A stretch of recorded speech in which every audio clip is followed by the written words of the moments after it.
भरतपुर के मोती महल का झंडा विवाद अब गर्मा चुका है। रात को मोती महल का दरवाजा एक गाड़ी से तोड़ा गया और मनुदेव सिंसनी ने फेसबुक पर लाइव आते हुए रियासतकालीन झंडे को फिर से पहना दिया। एक वर्ष पूर्व पिता और पुत्र के बीच संपत्ति बंटवारे को लेकर यह पूरा विवाद उत्पन्न हुआ था, जिसके चलते राज परिवार के सदस्य और पूर्व मंत्री विश्वेंद्र सिंह को अपने ही घर से बेघर होना पड़ा था। फार्म हाउस की शरण लेनी पड़ी, लेकिन तब तक ये विवाद सिर्फ परिवार का था।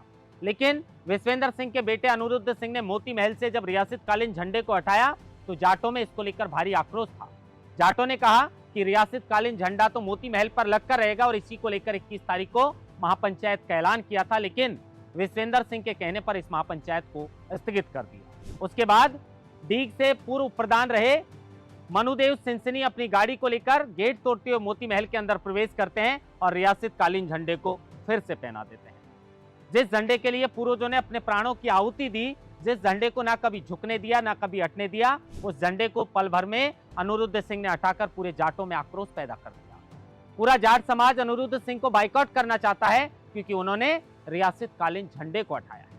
और अब इसी मामले को लेकर आज भी महापंचायत है, लोग जो है वो मनुदेव सिंसनी का जोरदार स्वागत कर रहे हैं और तारीफ कर रहे हैं, जो अकेले शख्स ने अपनी गाड़ी से दरवाजा तोड़ते हुए रियासतकालीन झंडे को फिर से पहना दिया। इस मामले को लेकर अनिरुद्ध सिंह ने शिकायत दर्ज की है कि मेरा मोती महल सुरक्षित नहीं है और कई लोग उसमें जबरन प्रवेश करने की कोशिश कर रहे हैं, यहां तक कि प्रवेश भी कर रहे हैं। अब मामला कैसे सुलझाया जाता है ये आगे की बात है, लेकिन आज सिंसनी गांव के अंदर पंचायत है।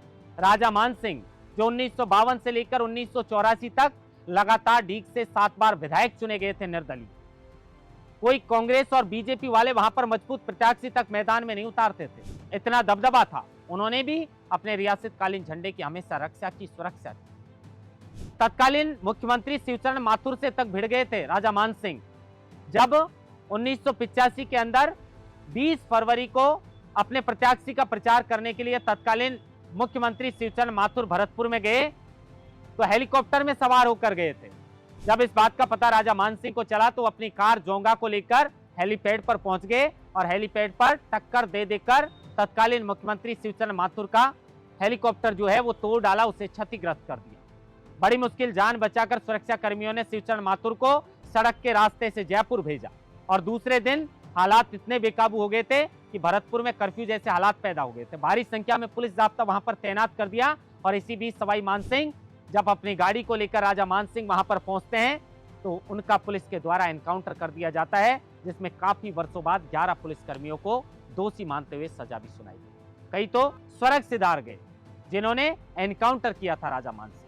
लेकिन राजा मान सिंह ने कभी भी कांग्रेस पार्टी से समझौता नहीं किया था और अपने रियासतकालीन झंडे को कभी झुकने नहीं दिया था। लेकिन पल भर के अंदर अनिरुद्ध सिंह ने मोती महल से यह झंडा उठाकर जाटों के अंदर भारी रोष पैदा कर दिया। अब आज सिंसनी गांव के अंदर महापंचायत है। देखना ये होगा कि जिस तरीके से एक तरफ अनिरुद्ध सिंह है और दूसरी तरफ पूरा जाट समाज, जाट चाहते हैं कि रियासतकालीन झंडा वहीं पर रहना चाहिए और उसी स्थिति में रहना चाहिए, लेकिन अनिरुद्ध सिंह का कहना है कि मेरे मकान पर मैं किसी भी तरह का झंडा लगाऊं, इसमें लोगों को आपत्ति नहीं होनी चाहिए। देखना ये होगा कि पंचायत के अंदर क्या फैसला होता है और आगे मामला क्या कुछ होता है।